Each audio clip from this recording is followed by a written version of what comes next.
வணக்கம். நான் உங்கள் ராகவகுமார். இது தீபிகா அதிர்வுகள். மீண்டும் ஒரு விமர்சனத்தில் உங்களை சந்திப்பதில் மகிழ்ச்சி. இந்த வாரம் நாம பார்க்க போற படம் வந்து கும்கி 2. இது வந்து பிரபுசாலமன் இயக்கியிருந்தார். கொஞ்சம் வருஷத்துக்கு முன்னாடி வந்து கொ ஒரு படம் வந்தது ராஜபீமா அப்படின்னு. இந்த வருஷம் வந்து நம்ம விஜயகாந்த் சாரோட பையன் நடிச்சு, சண்முக பாண்டியன் நடிச்சு படைத்தலைவன் அப்படின்ற ஒரு படத்தில வந்திருந்தது. இந்த படத்தினுடைய கதை என்ன அப்படின்னு பார்த்தீங்கன்னா, இந்த 2 படங்களுடைய கதை எதை பற்றி பேசுகிறது அப்படின்னு பார்த்தீங்கன்னா, உயிர் பலி. உயிர் பலினா எது அப்படின்னு பார்த்தீங்கன்னா, சாதாரணமா நம்ம வந்து எந்த ஒரு திருவிழா நடந்தாலும், எந்த ஒரு வீட்டு விசேஷம் நடந்தாலும் நெறைய இடங்கள்ல வந்து ஆடு, மாடு, கோழி, சில இடங்கள்ல எருமை மாடு இதெல்லாம் கூட பலியிடுறத நம்ம பார்த்துருப்போம். ஆனா இந்த படங்கள் வந்து எத பற்றி பேசுச்சு அப்படின்னு பார்த்தீங்கன்னா, யானைய வந்து பலியிடுறது அப்படின்னு சொல்லி ஒரு ஒன்லைன வச்சு இந்த படைத்தலைவன் இந்த படமெல்லாம் வந்திருந்தது. அ இப்போ நான் இந்த படத்த பத்தி பேசும்போது நீங்க சொல்லலாம், "சார் என்ன சார் கும்கி 2 அப்படின்னு சொல்லிட்டு நீங்க இந்த படத்த பத்தி பேசுறீங்களே, இந்த படைத்தலைவனையும், ராஜபீமாவையும் பேசுறீங்களே" அப்படின்னு நீங்க யோசிக்கலாம். என்ன விஷயம் அப்படின்னா, இந்த நான் ராஜபீமா, படைத்தலைவன் படத்தினுடைய ஒன்லைனும், இப்போ வந்திருக்கிற இந்த கும்கி 2 பிரபுசாலமனுடைய கும்கி 2 படத்தினுடைய ஒன்லைனும் ஒண்ணு தான். 2 படங்களுடைய அடிப்படை விஷயமும் வந்து யானை பலி. யானைய வந்து உயிர் பலி குடுக்குறது கடவுளுக்காக அப்படிங்கிற ஒரு ஒன்லைன பேஸ் பண்ணி தான் இந்த படம் வந்து வந்திருக்குன்னு அப்படின்றது நாம இங்க சொல்ல வேண்டியதா இருக்கு. அதையும் தாண்டி புனிதமானது.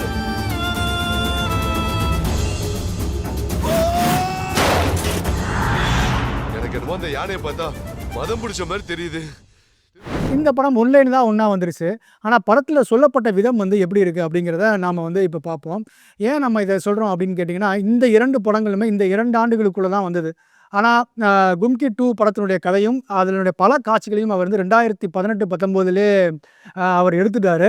பிரபுசாலமன் வந்து நெறைய காட்சிகள படமாக்கிட்டாரு. கொரோனா காலத்தினால கொஞ்சம் படங்கள் அ வெளிவரதுலயும், அவர் அடுத்தடுத்து வேற சில படங்களுக்கு போயிட்டதுனாலயும் இந்த படம் வந்து வர காலதாமதம் ஆயிருச்சு. அதனால 2 இதை பார்த்து அவர் இன்ஸ்பயர் ஆயிருக்கலாம் அப்படிங்கிறத நம்ம பேச வேண்டாம். ஒரே மாதிரியான சிந்தனைகள் வர்றது இயல்பு தான். இருந்தாலும் பிரபுசாலமன் வந்து முன்னாடியே இந்த படத்தினுடைய பல காட்சிகளையும், இந்த இதற்கான ப்ராசஸையும் ஆரம்பிச்சுட்டாரு. அதனால பல காட்சிகளும் எடுத்துட்டாரு. 2018, 19லயே. அதனால இப்ப ஒரே மாதிரியா இருக்கிறத பத்தி நம்ம பெரிய ஒரு விவாதத்துக்குள்ள போக வேண்டாம். படம் எப்படி இருக்கு அப்படிங்கிறத மட்டும் நம்ம பேசுவோம். யானை அங்க இருக்கு. செத்துருச்சு, செத்துருச்சு.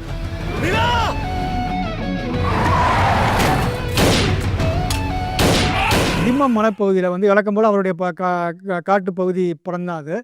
திம்மம் மலைப்பகுதியில வந்து ஒரு நம்ம ஹீரோ அங்க வந்து இருக்காரு. நம்ம ஹீரோவோட பேர் வந்து மதி. அவர் ஒரிஜினல் பேர் மதி. மதி வந்து அங்க இருக்காரு. அவர் வந்து அவங்க அம்மா வந்து அவங்க அம்மாவும், அப்பாவும் வந்து ஒரு தவறான செயல்கள்ல ஈடுபடக்கூடியவங்க. அதாவது என்ன பண்றது, போதை மருந்துகள் கடத்துறது, அதே மாரி கள்ளச்சாராயம் காய்ச்சி விக்கிறது, இந்த மாரியான ஒரு விஷயங்கள செஞ்சுக்கிட்டு கூடிய ஒரு மலைவாழ் மக்கள் அவங்க. இந்த பையன வந்து அவங்க பெருசா கேர் பண்ணல. இவன் வர்றான், போறான் அவ்வளோதான். சின்ன பையன் தான். ஆனா வந்து இவன் மேல பெரிய அன்பெல்லாம் அவங்க அப்பா, அம்மா செலுத்தல.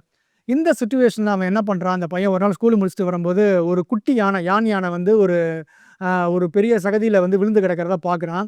அ அந்த யானைய வந்து மிகுந்த போராட்டத்துக்கு அப்புறம் இவன் தனி ஒருத்தனே வந்து காப்பாத்துறான். அதுக்கப்புறம் யானை அவன் மேல அன்பா இருக்கு. ஆனா மிகச்சிறந்த அளவுல அன்பு செலுத்துது. அதுக்கப்புறம் யானை வந்து பெரியவனாகுது. இவன் வளர்ற காலத்திலேயே யானைக்கு வந்து நிறைய வந்து யானைக்கு ஓவியம் வரைய சொல்லிக் குடுக்குறான். அதாவது என்ன, யானை தும்பிக்கைய பிடிச்சு அழகா ஓவியம் வரையதெல்லாம் சொல்லிக் குடுக்குறான். இத வந்து இவங்க அம்மா, அப்பா பார்க்குறாங்க. இவங்க அம்மா, அப்பாவும் பார்க்குறாங்க. என்ன பண்றாங்க அப்படின்னு யோசிக்கிறாங்கன்னா, இந்த யானை தந்தம் விக்கிறவனுக்கு இந்த யானைய வந்து கடத்திறலாம் அப்படின்னு சொல்லிட்டு அவங்க அப்பயே மைண்ட்ல வந்து அவங்களோட மைண்ட்ல ஓடிக்கிட்டு இருக்கு. இவன் வளர்ந்து பெரியவனாயிறான். ஸ்கூல் முடிச்சுட்டு காலேஜ் போற ஸ்டேஜ்ல ஒரு நாள் என்ன பண்றாங்க, இந்த யானைய வந்து இவங்க வந்து வேற யாருக்கோ வித்துடுறாங்க. இது வந்து அவனுக்கு ஓரளவு தெரிய வருது. அவன் வந்து அப்படியே விக்ரஸ் ஆயி எல்லா இடங்கள்லயும் தேடுறான். எங்கேயுமே யானை கிடைக்கல. அப்ப அவரு ஸ்கூல் வாத்தியார் சொல்றாரு, "நீ காலேஜ்ல போய் ஒழுங்கா படி. அந்த யானை உன்னை தேடி ஒரு நாள் வரும்" அப்படிங்கிறாரு.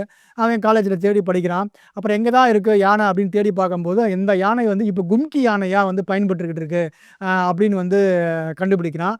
அந்த கும்கி யானை இருக்கக்கூடிய அந்த யானைய வந்து இவன் அங்கேருந்து வந்து ஏமாத்தி திருடிட்டு வர்றான். திருடிட்டு வர்ற நேரத்தில வந்து என்ன பண்றாங்க, இந்த யானை ஆல்ரெடி வந்து ஒரு அரசியல்வாதி தன்னுடைய அரசியல் சுய லாபங்களுக்காக பலியிட முயற்சி பண்றாரு. இதுக்காக அந்த யானைய வந்து அவர் வந்து வாங்கியிருக்காரு. அவர் வந்து இந்த கூட்டிட்டு போன இந்த யானைய வந்து திருப்பி பிடிக்கணும் அப்படிங்கிறதுக்காக நிறைய ஆட்கள வந்து அனுப்புறாரு. இந்த 2 பேருக்குமான மோதல் தான் இந்த படத்தினுடைய ஒரு கதை. இந்த முதல் 20 நிமிஷம் வந்து படத்தில எப்படி இருந்தது அப்படின்னு பார்த்தீங்கன்னா, ரொம்பவே நல்லா இருந்ததுன்னு சொல்லலாம்.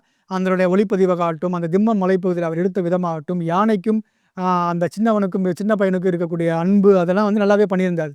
ஆனால் அதுக்கப்புறம் இந்த படம் போக போக பார்த்தீங்கன்னா ரொம்ப சுமாரான ஒரு ஸ்க்ரீன் பிளேல இந்த படத்தை வந்து பண்ணியிருக்காருன்னு சொல்லலாம். கும்கி படத்தை நாம் ரசித்ததுக்கு காரணம் வந்து யானை மட்டும் இல்லை. கும்கி படத்தில் வந்து ஒரு அழகான வந்து ஒரு காதல் இருந்தது. அந்த காதலுக்கு பின்னணியில் அந்த யானை வந்து இருக்கும்.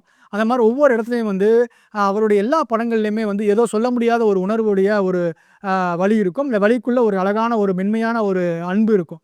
இதுதான் அந்த அவருடைய பிரபு சாலமனுடைய எல்லா படங்களிலும் அது இருக்கும்.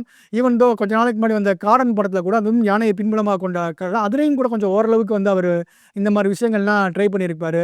அவருடைய கயல் படம், அதே மாதிரி இந்த தொடரி படம், இப்படி நிறைய படங்களில் பார்த்தீங்கன்னா பரஸ்பர அன்பு, மனிதர்களுக்குள்ளே அன்பு வந்து அவர்கிட்ட பேசப்பட்டிருக்கும். அது காதலாக இருக்கும், தாய்மையாக இருக்கும், பாட்டி பேத்திக்கான அன்பை கூட அவர் ஒரு படத்தில் வந்து சொல்லியிருப்பார்.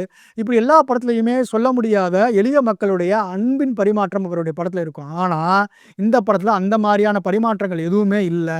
மிகப்பெரிய மிஸ்ஸிங் அவர் படத்தில் பிரபு சாலமனுடைய படம்னு நம்ம எதிர்பார்த்த போகும்போது அது வந்து மிஸ் ஆகுது. நம்ம கும்கியை வந்து நம்ம ரசித்ததுக்கு காரணம் அதில் வந்து சொல்ல முடியாத ஒரு வலி, ஒரு காதல் அதில் இருக்கும். ஆனால் இந்த படத்தில் அந்த மாதிரியான எந்த ஒரு உணர்வும் கடத்தல. யானையை கூட்டிகிட்டு வர்ற பிரிஞ்சு போன யானையை கூட்டிட்டு வர்றது ஏதோ நாயை கூட்டிகிட்டு வர்ற மாதிரி அவர் படம் கடகடன்னு கூட்டிகிட்டு வர்றாரு. இதெல்லாம் பார்த்தீங்கன்னா வந்து கடத்தில் எந்த ஒரு காட்சிகளுமே வந்து சரியாக பொருந்தி வரல. எப்போயுமே அவருடைய ஆஸ்தான கேமராமேன் சுகுமார் அவர் வந்து ரொம்ப நல்லா பண்ணுவார் எல்லா படத்துலையும் ஒளிப்பதிவு. இந்த படத்துலையும் நல்லா பண்ணியிருக்காரு. ஆனால் படம் ஆரம்பித்து ஒரு 3/4 மணி நேரம் 1 மணி நேரத்துக்கு அப்புறம் பார்த்தீங்கன்னா ஒளிப்பதிவு வரக்கூடிய காட்சிகள்லாம் ரொம்ப சுமாராக இருக்குது. அது சுகுமாருடைய ஒளிப்பதிவா இல்லை வேறு யாராவது கேமரா எடுத்திருக்காங்களான்னு சொல்கிற அளவில் இருக்குது. அதுக்கப்புறம் வந்து நிறைய எடிட்டிங்கெல்லாம் கண்டினியூட்டி மிஸ் ஆகுது நிறைய இடங்கள்ல. காட்சிகள் வந்து ரொம்ப சுமாரா வடிவமைச்சிருக்காரு. இந்த பல காட்சிகள வந்து 2018, 19ல எடுத்துட்டு, அதுக்கப்புறம் வந்து இப்போ கொஞ்சம் அங்கங்க வச்சு மேட்ச் பண்ணதெல்லாம் நிறைய இடங்கள்ல நமக்கு வந்து தெரிய ஆரம்பிக்கிறது. அதே மாரி ஒரு கிராஃபிக்ஸோட வெற்றி, கம்ப்யூட்டர் கிராஃபிக்ஸோட வெற்றி என்பது என்ன விஷயம் அப்படின்னு பார்த்தீங்கன்னா, அது கம்ப்யூட்டர் கிராஃபிக்ஸ்னே வந்து தெரியக்கூடாது. அதுதான் அந்த படத்தினுடைய உண்மையான வெற்றி. இப்போ டைட்டானிக்ல அத யூஸ் பண்ணியிருப்பாங்க. உண்மையான கப்பல காட்டியிருப்பாங்க. காட்டுன மாரி நமக்கு ஒரு ஃபீல் குடுத்துருப்பாங்க. இன்னமும் வந்து பார்த்தா பயப்படுறதுக்கான நம்ம அனகோண்டா படம் பார்த்துருப்போம். அதே மாரி ஜுராசிக் பார்க் பார்த்துருக்கோம். இதெல்லாம் ஒரு 30 வருடங்களுக்கு முன்னாடியே 35 வருடங்களுக்கு முன்னாடியே ஹாலிவுட்ல வந்து கிராஃபிக்ஸை யூஸ் பண்ணி, கிராஃபிக்ஸ்ன்னு நம்ம வந்து பார்வையாளர்களுக்கு தெரியாத அளவுக்கு வந்து காட்டியிருப்பாங்க. அதுதான் வந்து உண்மையான ஒரு கிராஃபிக்ஸினுடைய வெற்றி. கம்ப்யூட்டர் கிராஃபிக்ஸினுடைய வெற்றி. எந்த தொழில்நுட்பம் வந்தாலும் அந்த தொழில்நுட்பம் வந்து தனியா தெரியக்கூடாது. அதுதான் அந்த படத்தினுடைய வெற்றின்றது தான் நம்ம பார்க்குறோம். ஆனா இந்த படத்தில பார்த்தீங்கன்னா, ஆ நெறைய இடங்கள்ல வந்து கிராஃபிக்ஸ் தனியா தெரியுது. அதுவும் யானை வரக்கூடிய காட்சிகள்லாம் பார்த்தீங்கன்னா, நெறைய இடங்கள்ல வந்து யானை வந்து அங்க சாலையில ஓடிக்கிட்டு இருக்கு. இதெல்லாம் பார்த்தீங்கன்னா, ரொம்ப தனியாவே கிராஃபிக்ஸ் நமக்கு வந்து காட்டுறாங்க. இதெல்லாம் வந்து படத்தில வந்து ஒரு மைனஸ் பாயிண்ட்னா அவரு சொல்லணும். பிரபு சாலமன் எந்த இடத்துலயுமே வந்து ஏதாவது கேமராவாகட்டும், தன்னுடைய டைரக்ஷன் ஆகட்டும், ஸ்க்ரீன் பிளே ஆகட்டும், எந்த ஒரு விஷயத்திலயும் வந்து முழுமையா அவர் குடுக்கல. முழுமையாவும், ஒரு நேர்த்தியாவும் இந்த படத்தில குடுக்கலைன்னு தான் நம்ம வந்து சொல்லி ஆக வேண்டியதா இருக்கு. அதாவது யானை சென்டிமெண்ட் வந்து வெற்றி பெறும்ன்ற ஒரு நம்பிக்கை வந்து நம்ம தமிழ் சினிமால இருக்கு. யானை இருந்தா போதுமா? அதுக்கேத்த மாரி திரைக்கதை வேண்டாமா? அதாவது யானையை வந்து முன்னாடி வச்சுட்டு திரைக்கதையை வந்து பூனை அளவுல கூட இல்ல. அது வந்து எப்படி இருக்குன்னா, கட்டெரும்பு மாரி இருக்கு திரைக்கதை. அதனால இந்த படம் வந்து நம்மளால முழுமையா வந்து ரசிக்க முடியல அப்படின்னு நம்ம வந்து சொல்ல வேண்டியதா இருக்கு. வெறி பிடிச்ச நாய் மாதிரி துரத்திட்டு வந்திருக்காங்கடா. சிக்கணும் சல்லி ஆக்கிடுவாங்க. வரட்டும், சட்னி ஆக்கிடுறேன். படத்துல ஹீரோவா நடிச்சவர் வந்து நல்லா நடிச்சிருக்காருன்னு சொல்லலாம். அவருடைய நடிப்பு ஓரளவுக்கு முதல் படமா இருந்தாலும், அவருடைய நடிப்பு வந்து நல்லா இருந்தது. அதே மாரி படத்தினுடைய பின்னணி இசை நம்ம சொல்ல வேண்டியதா இருக்கு. பின்னணி இசைய பொறுத்தவரைக்கும் அவருடைய படம் தனியா தெரியும். அவருடைய பிரபுசாமினுடைய படத்துல பயன்படுத்தப்பட்ட நிறைய இசைக்கருவிகள் வந்து இதுக்கு முன்னாடி வேற படங்கள்ல வந்து அதிகமா பயன்படுத்தியிருக்க மாட்டாங்க.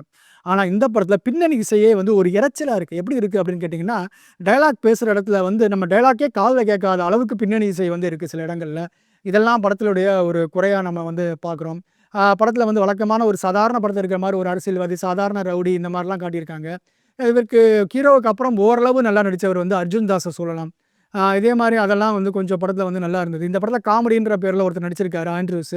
அவர் பேசுறது வந்து காமெடின்ற இடத்துல வந்து பெரிய கத்தல் சவுண்டு தான் அதிகமா இருக்கே தவிர, நம்மளால எதையுமே அத கனெக்ட் பண்ணிக்கிட்ட முடியல. ஸோ மலை, காடு, அன்பு இதெல்லாம் வந்து அவருடைய படங்கள் எப்பயுமே இருக்கும்.